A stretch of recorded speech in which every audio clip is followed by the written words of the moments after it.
जात्रा भन है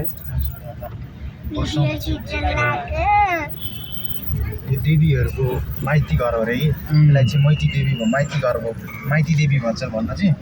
तर अहिले त भन्दा पनि मैती देवी भयो हो देवीहरूको माइती रे कि यहाँ चाहिँ जति नि देवी छन् नि त्यो देवीको चाहिँ माइती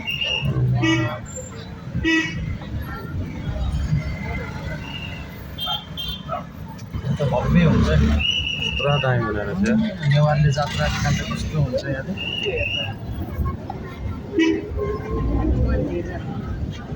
कुन ठाउँनिर हो यो यो मैती देवी हो मैती देवी यो त्यही त माइती देवी हो होइन यदि देवीहरूको माइती भएर चाहिँ माइती देवी राखेले नाम चाहिँ अनि मैती देवी हुन गएको हो कि खासमा चाहिँ यो पुरानो मान्छेदेखि अलिक तल यो माथि दिल्ली बजार भयो पुतली सडक भयो माथितिर म यहीँ बस्छु बस्न त म काठमाडौँमै बस्छु